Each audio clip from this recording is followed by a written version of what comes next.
The world outside the train window had bled from the gentle greens of Virginia into a harsh, ochre landscape of rock and dust. Lydia Caldwell pressed a hand to the glass as if she could steady the frantic beating of her own heart. The letter in her reticule felt as heavy as a stone. A man of few words but substantial means, it had read. Seeks a wife of good character for a life of quiet industry in the Arizona Territory. Quiet industry. She had pictured a bookkeeper, perhaps, a shopkeeper, a man of modest stature and modest dreams. The man waiting on the platform in Silver Sands was none of those things. The train shuddered to a halt, its sigh of steam mirroring her own shaky exhale.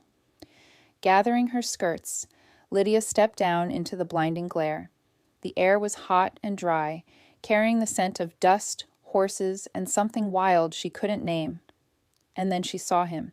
He was not standing with the other men waiting for the train. He was apart, leaning against a water trough, a giant of a man whose presence seemed to swallow the space around him. He was easily 6.5 feet tall, his shoulders straining the fabric of his simple cotton shirt. His face was all hard planes, shadowed by a wide-brimmed hat, his arms crossed over a chest that was broad and solid. This was not a bookkeeper. This was a force of nature. He pushed off the trough and walked toward her.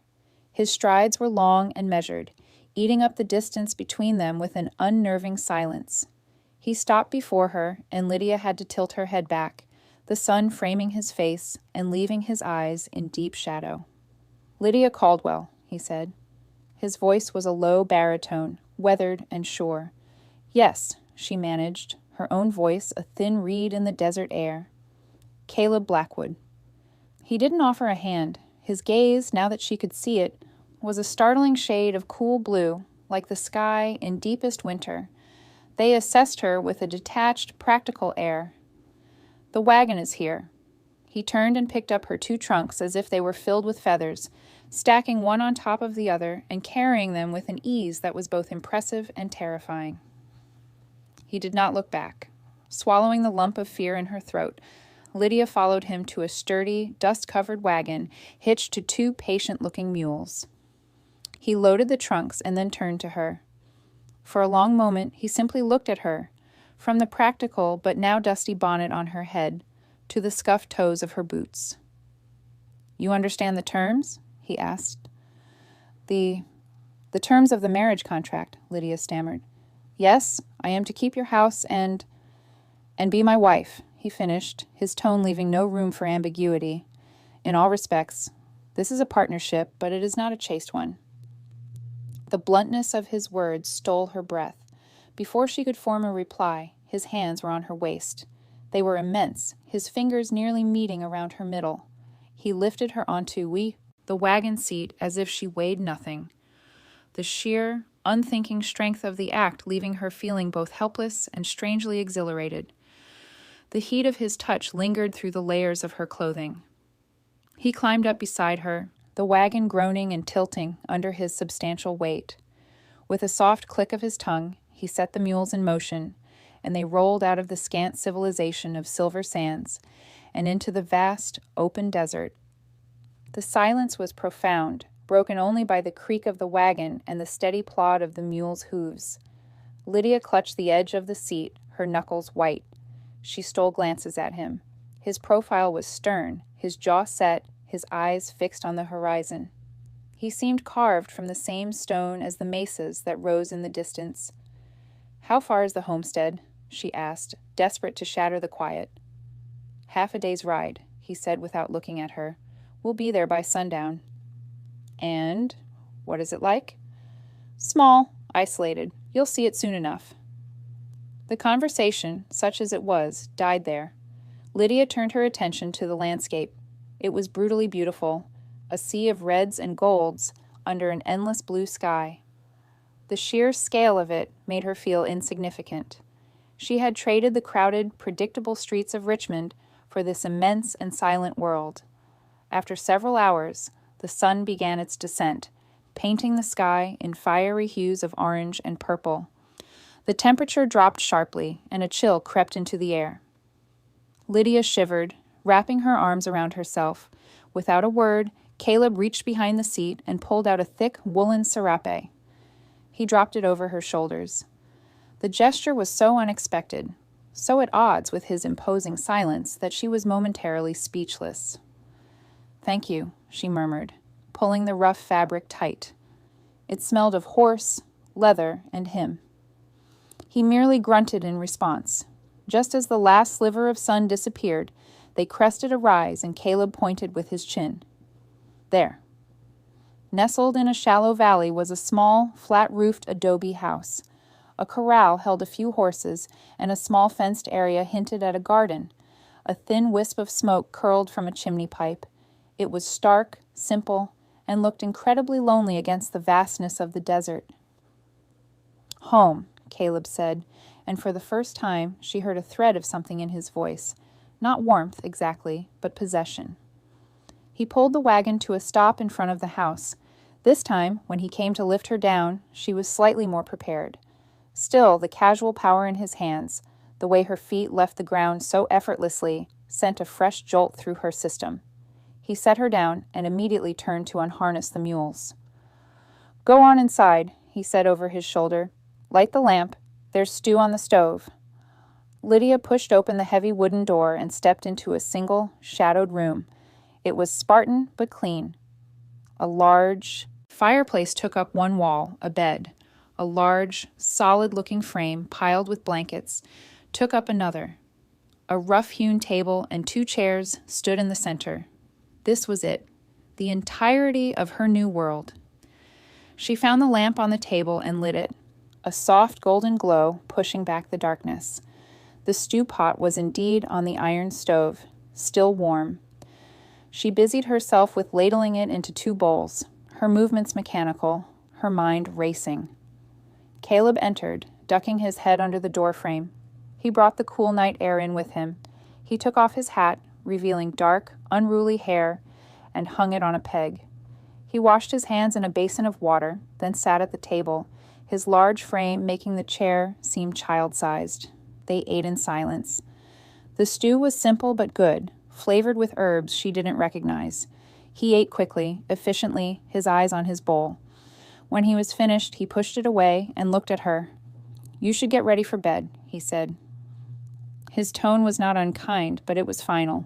"I will bank the fire." The moment had arrived. Lydia's heart began to pound again. She moved to her trunk, her fingers fumbling as she pulled out her white cotton nightgown. She changed quickly behind a faded screen in the corner, the fabric feeling flimsy and inadequate. When she emerged, he was standing by the fire, staring into the flames. He turned. His gaze swept over her, from her loose hair down to her bare toes, and she felt more exposed than she ever had in her life. The lamplight carved the hard lines of his face, making him look both more severe and more compelling. "The marriage," he said, walking toward her. "It begins tonight." He stopped before her, so close she could feel the heat radiating from his body. He didn't touch her, just looked down at her, his blue eyes intent. "I am not a cruel man, Lydia," he said, his voice low. "But I am not a patient one, either. This is the way of things. It will be easier if you accept it."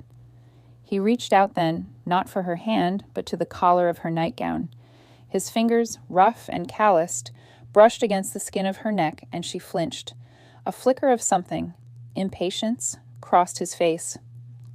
"I will not hurt you," he said, his hand stilling. "But I will have you. Do you understand?" Tears pricked at her eyes, but she forced them back. She had made her choice. She had signed the papers. She nodded, unable to speak. His hands went to the ties of her nightgown. He undid them with a quiet efficiency, then pushed the garment from her shoulders. It pooled at her feet, leaving her standing naked and shivering in the fire-lit room. He did not speak, but his eyes darkened as they traveled over her body, taking in the pale curves, the delicate lines. She felt like a specimen under examination. Then he began to undress. He removed his shirt, revealing a torso that was a landscape of hard muscle and sun-browned skin, marked with the faint silver, lines of old scars. His shoulders were immense, his arms thick with power. He was a man built for survival, for labor. He was nothing like the soft, pale men of her acquaintance. He blew out the lamp, leaving only the firelight to dance across the room. He led her to the bed and laid her down. The blankets were rough against her skin. He joined her, his weight causing the ropes beneath the mattress to groan in protest. In the darkness, his touch was less clinical. His hands were firm and knowing as they moved over her body, exploring, learning its shape. He was not gentle, but he was not rough either. He was purposeful. When his fingers found the soft, secret place between her legs, she gasped and tried to pull away. "Be still," he murmured, his voice a rumble in the dark. He was relentless, stroking and circling until her initial fear began to morph into a confusing, hot tension. Her body, against her will, began to respond, a strange, aching warmth spreading through her limbs. She bit her lip to keep from making a sound. When he moved over her, she felt the hard, thick length of him press against her thigh. Her eyes widened in the gloom. He was so much larger than she had imagined. He positioned himself at her entrance, and the pressure began, a slow, inexorable invasion. "Breathe," he commanded, his voice strained. She let out a choked sob as he pushed forward, stretching her, filling her with a burning ache that felt like it would tear her in two. He did not stop, did not pause until he was fully seated within her, his body pressed flush against hers. The feeling of being so completely possessed was overwhelming. He began to move then, a slow, deep rhythm that was both brutal and mesmerizing. The initial sharp pain began to recede, replaced by a strange, full sensation that echoed the ache he had created with his hands. Her body, confused and traitorous, began to move with his, seeking a release from the unbearable tension. She heard soft, pleading sounds and realized they were coming from her. His rhythm became faster, harder, his breathing harsh in her ear. He was a tide, and she was drowning in him. Just when she thought she could bear no more, a shocking, violent pleasure shattered through her, wringing a sharp cry from her throat. He groaned, a deep, guttural sound, and drove into her one last, final time, his own release shuddering through his big frame. He collapsed beside her, his skin damp with sweat. They lay in silence, the only sound their ragged breathing and the crackle of the fire. Lydia felt utterly spent, her body humming with a strange mixture of pain and bewildered satisfaction. After a few minutes, his arm came around her, pulling her back against the solid wall of his chest. The gesture was so unexpectedly possessive, so intimate, that a single tear finally escaped and traced a path down her temple into her hair. "It is done," he said quietly, his breath warm against her hair. And as Lydia lay, in the darkness, held in the arms of her stranger husband, she knew that her old life was truly over. A new one had just begun, and she had no idea what it would hold. Dawn came not with a gentle light, but with a blade of sharp, white sun cutting through the single window. Lydia woke to find the space beside her empty, the blankets cool. For a disorienting moment, she was lost. The rough-hewn ceiling and the scent of dried chilies and earth unfamiliar. Then memory returned, a flood of sensation, the creak of the wagon, the towering man, the dark, claiming pressure of the night. Her body felt sore in places she had never considered, a deep, muscular ache that was a constant reminder of the transaction that had been sealed. She rose, her limbs stiff, and dressed quickly in a simple, sturdy dress she had brought for work. The main room was empty, but a pot of coffee steamed on the stove, and a piece of cornbread sat on a plate on the table, a small practical kindness. She had just finished eating when the door opened, and Caleb stepped inside, filling the frame. He brought with him the smell of hay and dry air. His winter blue eyes swept over her, taking in her dressed state, the empty plate. "Good," he said, a single word of approval. "The animals don't wait." The day was a brutal education.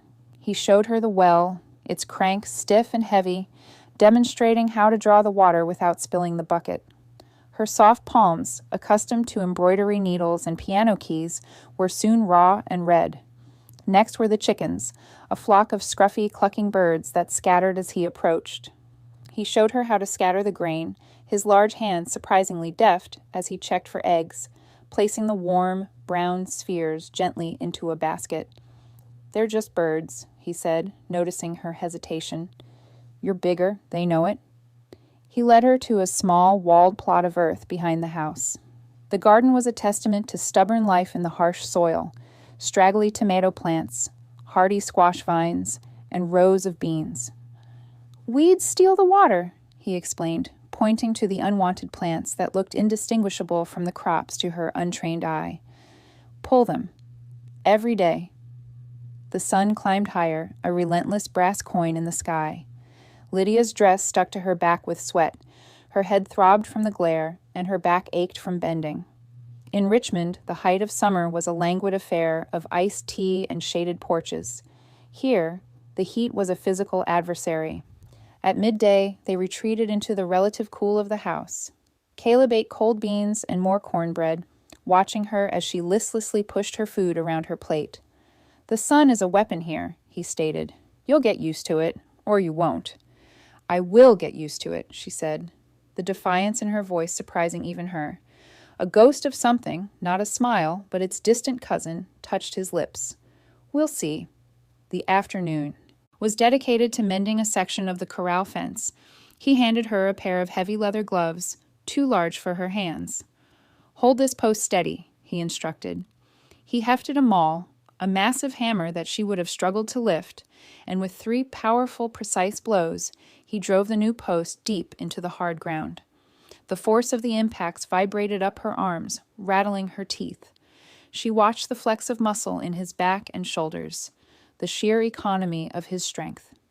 He was like the desert itself, harsh, efficient, and beautiful in a way that had nothing to do with softness. That night, he came to her again. There was no conversation, no preamble. The lamp was extinguished, and in the dark, his hands found her.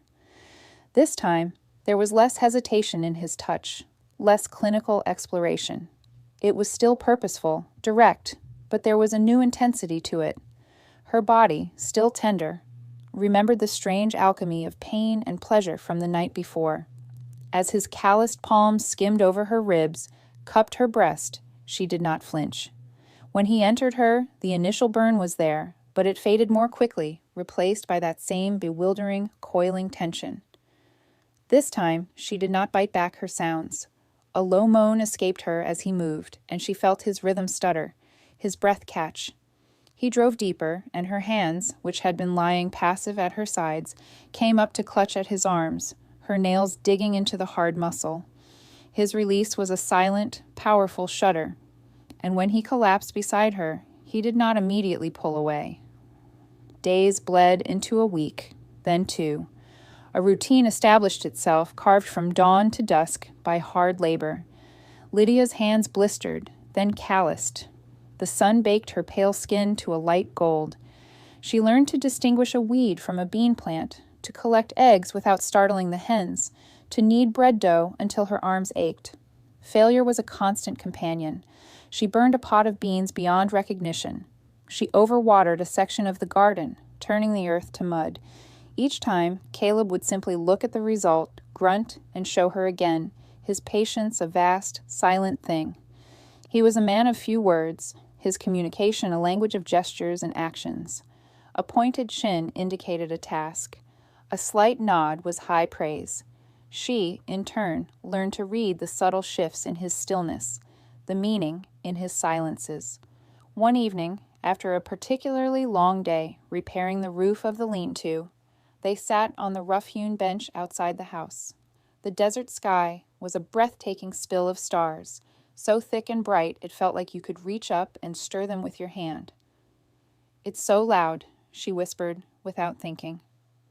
Caleb, who had been staring into the darkness, turned his head. "Loud?" "The silence," she clarified. "In the city, there's always noise. Carriages, people, something. Here, the silence has a weight to it. It's deafening." He was quiet for a long moment. "Took me a year to stop hearing the ghosts in it," he said, his voice low. Now the city sounds would be the noise. It was the most personal thing he had ever said to her. She didn't dare ask what ghosts he meant. She simply sat, sharing the weight of the silent, star-filled night with him. The next day, he surprised her. He led one of the horses, a calm-eyed bay mare, out of the corral. "Can you ride?" "A little, in a park, on a very old horse." He made a sound that was almost a laugh. "This is Serafina. She's steady." He showed her how to check the girth, how to hold the reins. Then, as he had that first day, his hands were on her waist, lifting her into the saddle. The world swung dizzily, and she gripped the pommel. He swung up behind her in one fluid motion, his chest pressing against her back, his arms reaching around her to take the reins. They set off at a walk, leaving the homestead behind. He didn't speak, just guided the horse up a narrow, rocky trail that wound its way up the side of the mesa. From the top, the view stole the air from her lungs. The desert stretched out in every direction, a vast painted expanse of reds, oranges, and purples. Their small adobe house looked like a child's toy, a speck of human endeavor in the immense, ancient landscape. "This is it," he said quietly, his voice close to her ear. "What I built, what I have." She understood then. He wasn't just showing her the land, he was showing her himself. This harsh, beautiful place was the manifestation of his will, his solitude, his strength. He was giving her the key to understanding the silent, formidable man she had married. That night, when he came to bed, he didn't immediately reach for her.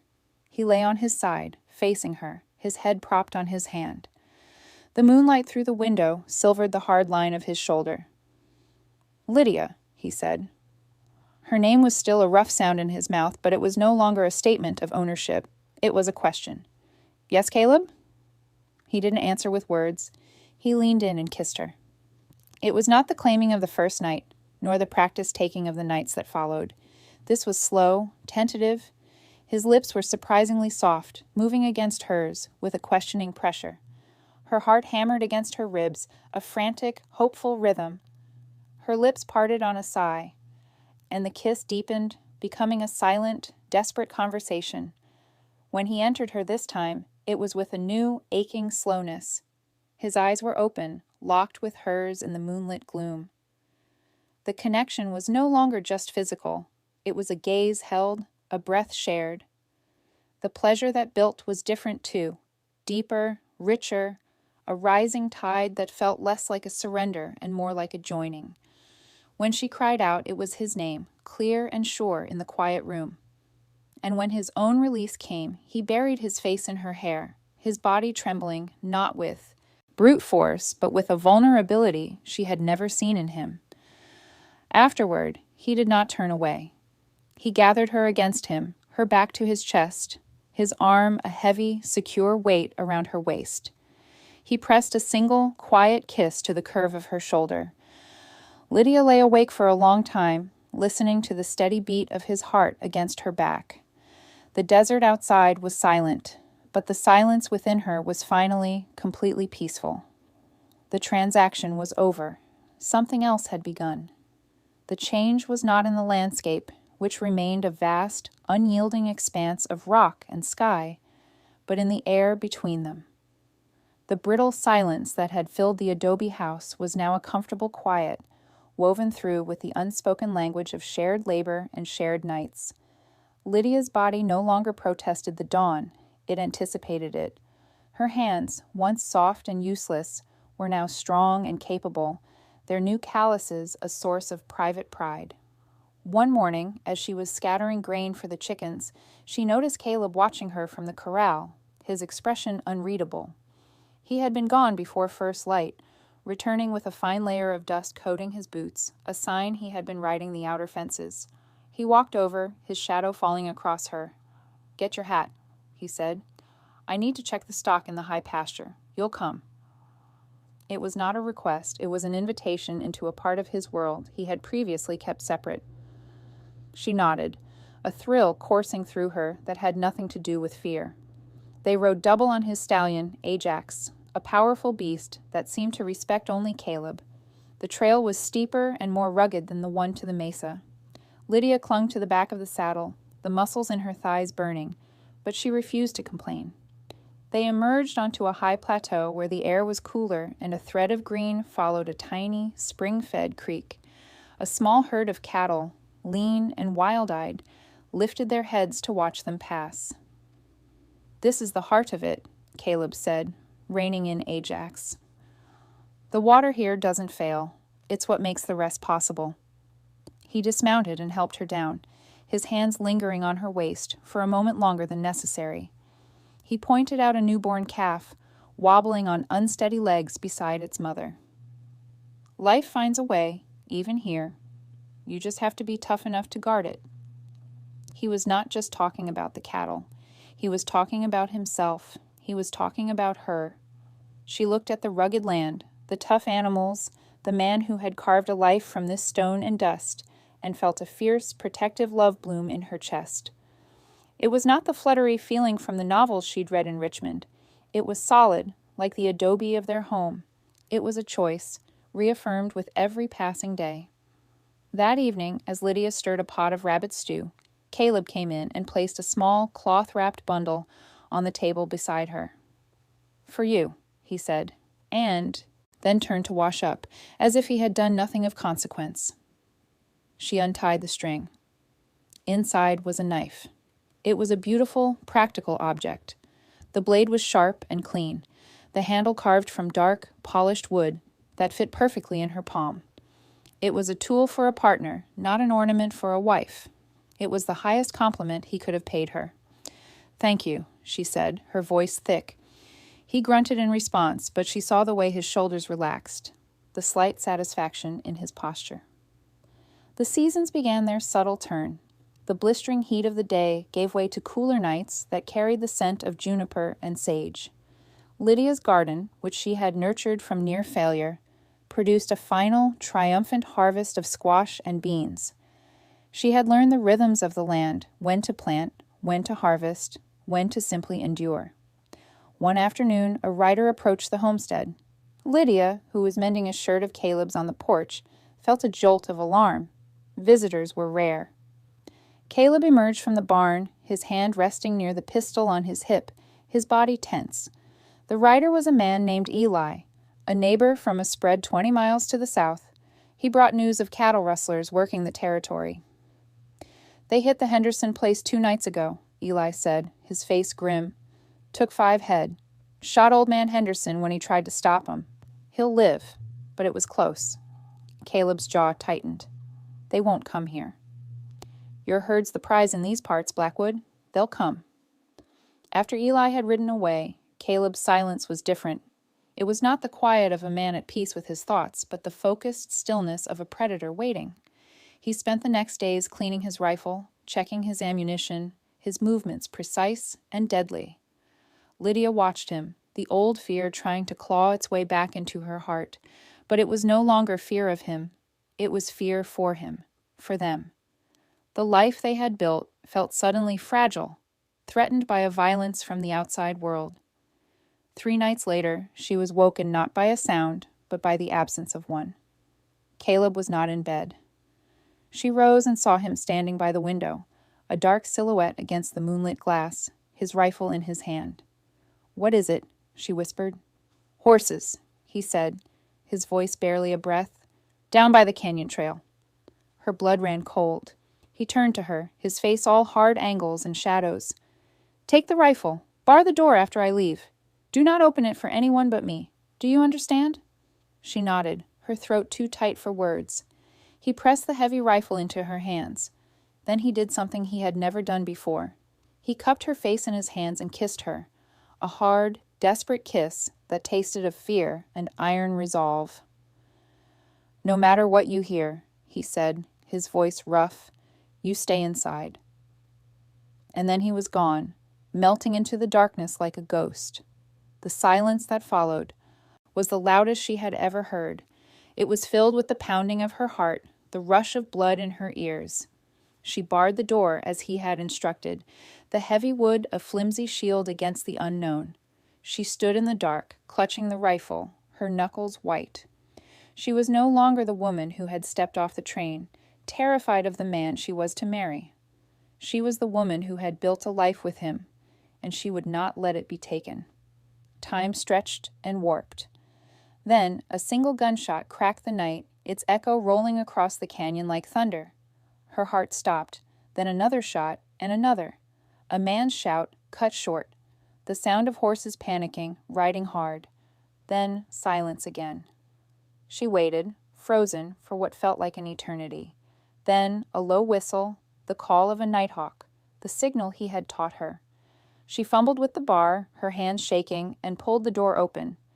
Caleb stood there, outlined in the returning moonlight. He was breathing heavily, and the scent of gunpowder clung to him.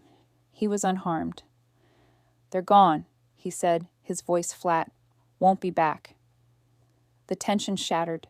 The rifle clattered to the floor as she stumbled forward and threw her arms around him, burying her face in his chest. His arms closed around her, crushing her to him, his big body trembling with the aftermath of adrenaline. He held her as if she were the only solid thing in a spinning world. He led her back inside. He didn't light the lamp. In the dark, he stripped off his shirt and pulled her down onto the bed, not with desire, but with a profound need for connection. He didn't speak. He just held her, his face buried in her hair, his breathing slowly returning to normal. She held him just as tightly, her hands stroking the powerful scarred planes of his back, offering a comfort he would never ask for, but desperately needed. In the morning, the world was deceptively calm. The only evidence of the night's violence was the lingering smell of cordite and a new, grim set to Caleb's shoulders. A week later, he hitched the wagon. "We're going to town," he announced. "Need supplies?" In Silver Sands, little had changed. The same dust, the same sun-bleached buildings. But Lydia had changed. She walked beside Caleb, no longer trailing behind him. She met the stares of the townspeople with a level gaze, her back straight.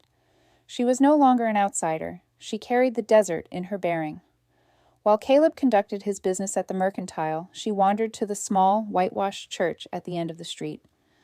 She stood looking at its simple cross, thinking of the proxy marriage that had bound her to a stranger, the contract that had become a covenant forged in shared sweat and silent understanding, in a garden and a high pasture, and in the fearful dark of a rustler's moon. She felt him before she saw him. Caleb came to stand beside her, his presence a familiar anchor. "It wasn't a real wedding," she said softly, not looking at him. He was quiet for a long moment. "It was real enough for me." "It's real enough for me, too," she said, turning to face him. "But I wouldn't mind saying the words to you. Just once." He looked from her face to the church, then back again. The winter in his blue eyes had thawed, leaving a clear, steady warmth. He took her hand, his large, calloused palm enveloping hers completely. "Then let's say them," he said. And there, in the simple, empty church with the shopkeeper and his wife as witnesses, Caleb Blackwood and Lydia Caldwell looked into each other's eyes and made their promises. There were no elaborate vows, only the simple, powerful words of the ceremony.